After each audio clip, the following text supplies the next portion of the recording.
Hi everyone. This is Mike Shaw. I'm the Brian Peterson School of Photography instructor for Star Trails and Night Photography, as you can see here. This is a Milky Way panorama from a recent trip with Brian. I was helping teach night photography in the Provence, France workshop this last July. Excellent experience. And if you're at all interested in this type of photography, come check out my course. There's a lot of cool stuff there, and I think you'll like what you see. So today we're talking about our 5 images that were submitted for a critique, and I'm just going to go through each one. And what I'll do is I will offer up a few very personal opinion suggestions for your consideration. You may or may not choose to implement any of them, which is fine. These are just my perspective on things, and then I'll go through each image and describe what I also think works particularly well in each case. So to start with, then, we have this marvelous photograph of these shorebirds, and the image was submitted by, that's the title of the image, it's Shorebirds. It's submitted by Diane Sherwood. And Diane writes, "It was a very overcast day, and I liked the way the water and reflections came together. I know that not all the birds are clear, and I'm not sure if that matters. I tried to get all the birds sharp, but I would really like to know how to be a better photographer. Thank you." Well, Diane, you've got a great eye for this type of stuff. Your composition is terrific. The focus is spot on where you have it. And I'll just go through a couple of points that struck me as I reviewed this image. And your question to start with concerns the focus. And what I noticed right away is that anytime that we look at a wildlife photograph in particular, our eyes immediately go to their eyes. And in this case, that's this eye right here, because these are the ones that are in focus. These eyes are where we look first, and we need those to be in focus to have a satisfying image, and you've got that here. Now, the thing is that the rest of the image, as you correctly notice, is not focused. And that is because of your aperture setting on your camera. It's not to do with the shutter speed, it's not to do with really anything else except the aperture. You've managed to freeze the motion. You can see down here, this bird is clearly in motion, but it's very sharp, although it's out of focus. You can still see that if it were in focus, all the feathers and so forth would be very clear. So you have a very good shutter speed. I don't know what that shutter speed was. You didn't include that, but I'm going to guess here, at least for the aperture, you're probably at around, well, in terms of a focal length, I'm guessing around 100, maybe 150 millimeter focal length, maybe longer, probably an aperture of around f5.6 or so. And so all you need to do is to change the aperture to more like f16 or f22, because that makes the actual opening smaller, it increases the depth of field. That's the way to go. Because that will decrease the amount of light that comes into the camera, you're going to need to either increase the shutter speed or increase the ISO. In this case, because the shutter speed is acceptable, I don't know that I would want to change that much. You might increase the ISO to compensate for that. So for example, if you were to go to f5.6 to 8 to f11 to f16 to f22, that's 4 exposure stops. So if you were, let's say, here at ISO 200, then you'd go to ISO 200, 400, 800, 1600, and 3200. Now 3200 might be kind of high. I might try 1600 and see how that works with the shutter speed. The other thing I thought I'd point out is, just from a composition point of view, is that these guys over here, this plant and this other lone bird, are something of a distraction. So compositionally, you're going to want to strive to eliminate those from the get-go. You're going to want to see if you can not have those be in your composition when you're starting off. So one way to see how that looks is I'm going to remove those using this lasso tool and the content aware fill, tool. So I'm just going to encircle this bird that we'd like to get rid of, edit, fill, content aware, okay, boom, off it goes. Same thing over here with these plants. I'm going to do it same, I'm just going to circle that, edit, fill, content aware, and okay, off it goes. So you can see right away how, because we don't have these distractions, our eye immediately goes to these shorebirds. I'm also noticing these little droplets. I don't know if those are droplets of water on your lens, or, well, those are the clones, or if that's something else. But in any event, this to me is already a little bit more pleasing in that the image is focused on the birds without the distracting side effects. I'm also going to crop out a little bit of this gray area on the sides because gray doesn't do anything for us photographically, and it just is a kind of a big dead space. So I'm just going to bring it in like right about there, and that's what I'm going to end up with. And you can see that this really just focused the attention on the birds. And now, in terms of the things that I really thought worked effectively for your image, are these. The composition, as I said, is great. I mean, I like the contrasting two tones of the birds, the brown birds and the gray birds. But I also like the way you've kind of intentionally or unintentionally set up the shot so that you have a line leading in from the right-hand corner. You have these lines of birds. And then the beaks here are all pointed to the lower left. So you kind of go up and then down. You also have this cross of this green algae-covered rock or something along with these reflections. And then you have the tails of these birds off to the right. So altogether you have these marvelous intersections of lines coming in from the right to the left, the crosses, the birds, the legs. There's lines everywhere, and that's just a nice compositional overtone to this image. So I think that was very effective. So Diane, I think those are my comments. Again, I'm just offering those for your consideration. You're free to, of course, choose however you like to implement them. But I thought this is a beautiful image, and it really captures the serenity of the birds. So what we're going to do now is jump over to England, where we have this beautiful panorama of Stonehenge. This was sent in by Janet Ritchie, and Janet's title is The Perfect Sky at Stonehenge. Janet writes, "We booked our visit to Stonehenge from home several weeks earlier when the only thing that we could control was the time of day on which we visited. We chose around 5 p.m. in the afternoon so that the sun would be lower in the sky, shining directly on the stones. What we couldn't control but were delighted to have is the dark, threatening sky as a backdrop to the incredible stone circle of Stonehenge. It was stunning."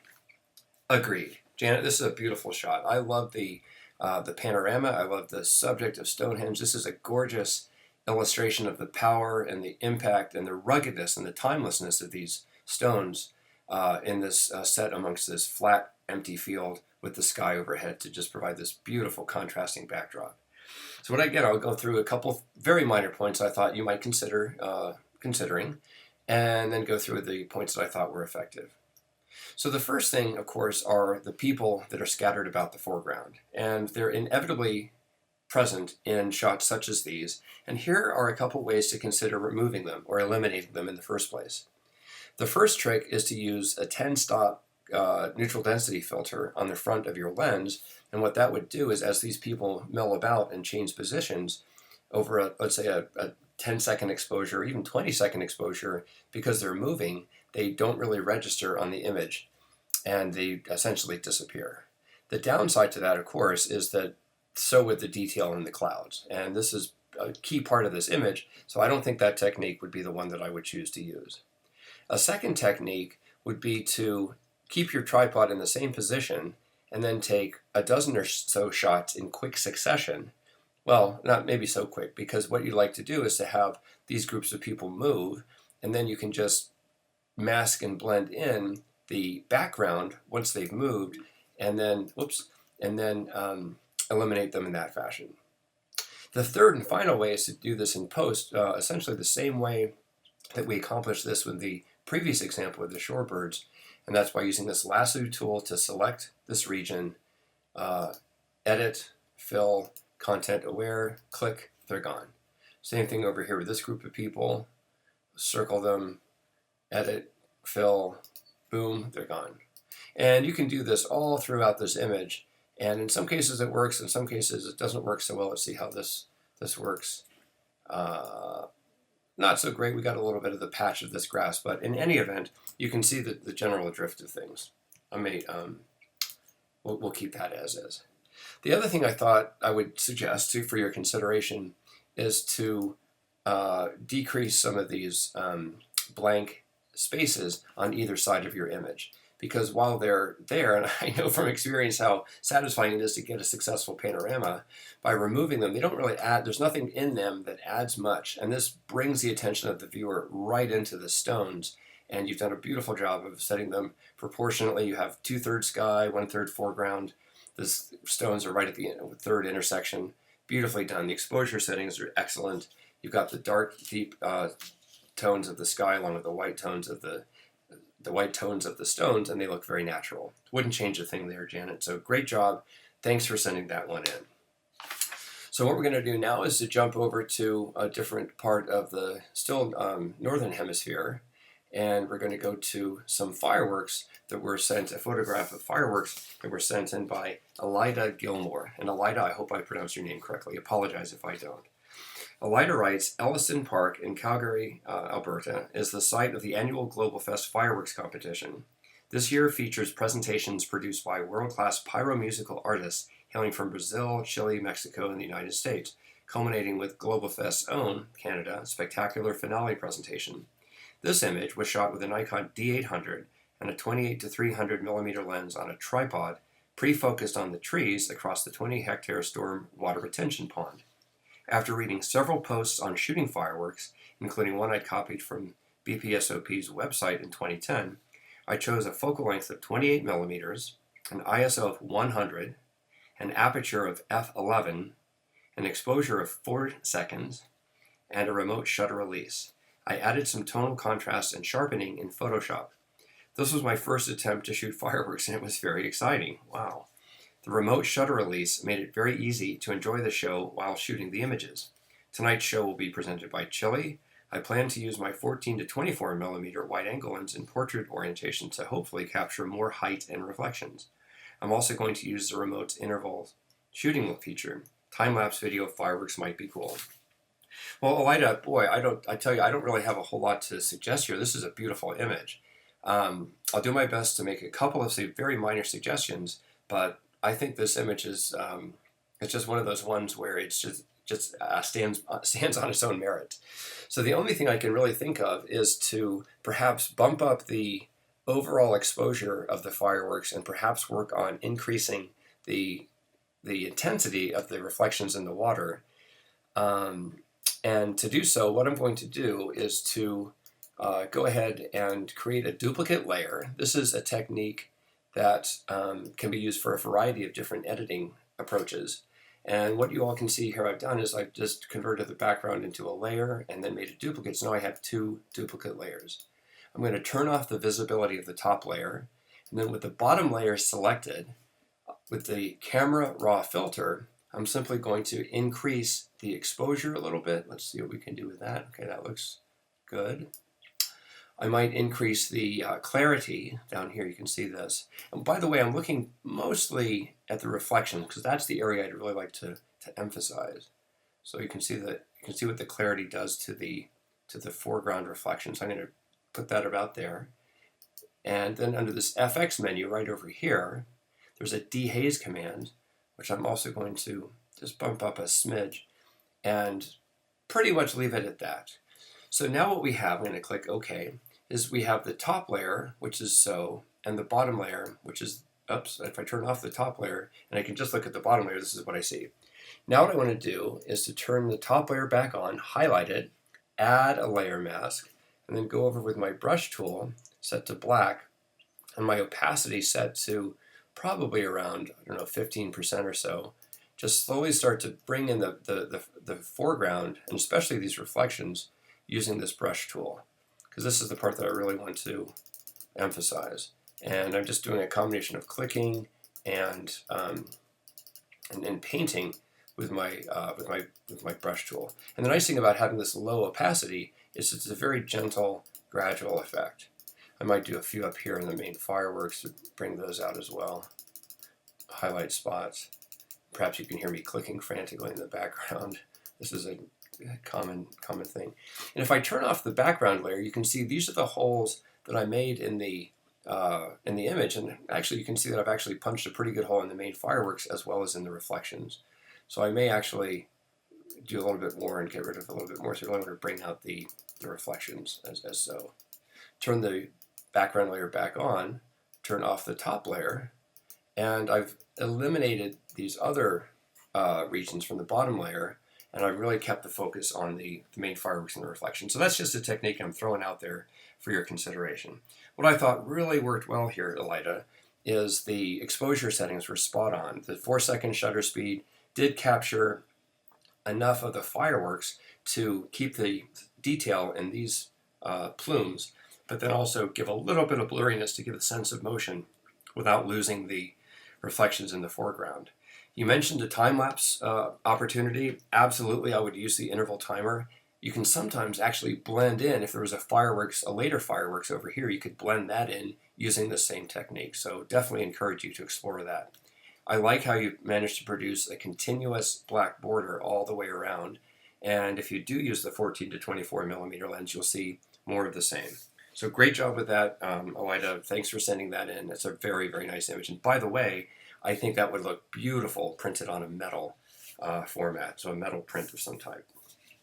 Okay, so we're going to now go over to Guatemala. And where do we have that? This is this one right just here. So this is entitled Morning Fishing, sent in by Tony Riggio. Tony, I hope I pronounced your name correctly. Apologies if I don't. And Tony writes, the fishermen on Lake Atalan, Guatemala, set out well before the sun comes up and returns to shore just after sunrise. So I don't know if, maybe it's just me, but this fellow does look like he's been up for a while. And he looks like he's happy to be coming back home. So Tony, what I thought I'd do is go through a couple of very minor comments and then go through the parts that I think worked well. Now, the first thing that just strikes me about this is just overall, this might benefit by spending a bit more time during the actual photography side of things on the composition. And the reason for saying that is that there's a number of features that are distracting that I think can be eliminated through the composing side. And I understand all too well that this was a shot that was just made in the moment without much time to prepare. So these are just the sorts of things that you may want to have run through your mind as you encounter opportunities like this. So to begin with, I mean, the clear focus point is this fellow on the boat and his tired, kind of like I'm glad to get home type of feeling that comes across all too well. The couple issues that I noticed right away is that there's a little bit of a merger right here where I'm indicating with my cursor between the prow of this boat and the reflection of that boat. And if this was taken a fraction of a second earlier, then these wouldn't merge like this or overlap, and it would just be a little bit cleaner. Same thing goes for the horizon going through his head. I tried to avoid that by standing maybe up on one of these other boats, or if I could stand on something a couple feet, then the horizon would go over his head and he would be completely surrounded by the water. Along those same lines, you can see this unfortunately situated umbrella, which distracts a little bit from him, and that might be possible to remove using the same type of content-aware fill or some other method I've been describing. And then the last thing that jumps out to me a little bit is if I look at the horizon, if I just draw a horizontal line, you can see it's tilted just a hair, and that's the sort of thing that catches people's eye and they're reviewing photos in a critique type of setting like this. So that's something to be aware of. The other thing I thought I would just point out is that the background is brighter than him, and that may be a part of the mood that you're trying to impart from the scene, but it's certainly one that if you could preferentially darken the background using a, let's see if I can do that just using the camera filter to show you what I mean. So you just use, for just one example, we could just put in an adjustment brush, which is large. So if I put an adjustment brush like so, and then I could decrease the exposure. I mean, I don't want to go too overboard with this, but you can see how it just by doing this, you can kind of bring the attention more to him, and in doing so, make the focus of the image more about him than the surroundings. So that's something to potentially play with. But the things that I really like about this image, Tony, that I think worked especially well, very effective, are the fact that you've got his reflection in the still water. That the water completely surrounds his head here, so that's nicely done. You have a beautiful rule of thirds. You have him coming in from the upper right. He's at this nice, 2/3, 3/4 river, 1/3, background forest. You've got his expression, which is sort of grim determination, I might say.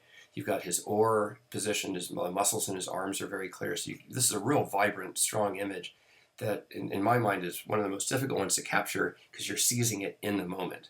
And these seizing it in the moment images are often the most gripping from a human interest point of view. So I really like that aspect of it, Tony. So those are just a couple ideas I thought I'd throw out there for you. And the last image is all the way down in Namibia. And in this case, this was called Doorways in the Sand, submitted by Jason Clendenin. And Jason writes, this shot was taken at a ghost town in southern Namibia. It was an old German diamond mining company that's been uninhabited since the 1950s. The desert has taken back over, and the houses are filled with sand. I like this shot because of the multiple doorways and also the colors. Shot with my Nikon D5300 and the f2.8 to f4 16 to 80 millimeter lens set to 34 millimeter focal length, aperture of f22 for 2 seconds on a tripod at an ISO of 400. Well, Jason, oh my gosh, I just don't even know. This is a beautiful image. I love the soft lighting. I love the side lighting. I love the composition, the frames within the frames. Only thing I can really offer to consider is, having said that, I'll say a few more good, strong things about this great image, is this vertical line here just seems, to me, somehow, for better or for worse, distracting. And I hate to say it because I love this colored paint over here, and I would probably do just as you did. I just don't know if there's a way to have it extend along the bottom of the image or along the top somehow. By repositioning yourself somehow, or using a different lens, or I'm not sure if it's even possible. Thought I'd throw that out there. The other thing that might be possible is by, let's see, you had an ISO of 400. If you drop down into 200 or maybe even 100, you could increase your exposure time to 4 seconds or even 8 seconds, and then you could try the following trick. You could actually position yourself or a model or something standing in the sand right about here for just like a second. So they could kind of jump in, stand there for a second, and then jump out behind the doorway, and they'd produce a ghost. It would be this just very faint human figure that was sort of like, what's that? What's that? What is that in that? Is that what is that? So that's something to think about. The strengths of this image are multiple. The color transitions, very well composed. The frames within the frames within the frames, very well composed. This doorway that's set slightly ajar, I don't think that you put that like that, but their choice of having it there does give a sense of motion or dynamicness to the scene that would otherwise be pretty still. Just everything about this really, I mean, you immediately look at it, the side lighting catches the texture here on this beam, the crackled paint on the stone and so forth. Just a very well put together image that is just very pleasing. So I don't know how I would fix, because this basically, this empty space up here kind of jumps out to me as something of a distraction. So I don't know if I would crop it or what exactly I would do, because I like this color yellow too. So anyway, Jason, those are my thoughts on that one. Very well done. Thanks for sending that in. And to everyone, thank you for submitting some very strong images. It's a pleasure to look through these. And again, these comments are just thrown out for your consideration. And look forward to seeing more of your work in the future. Thank you very much.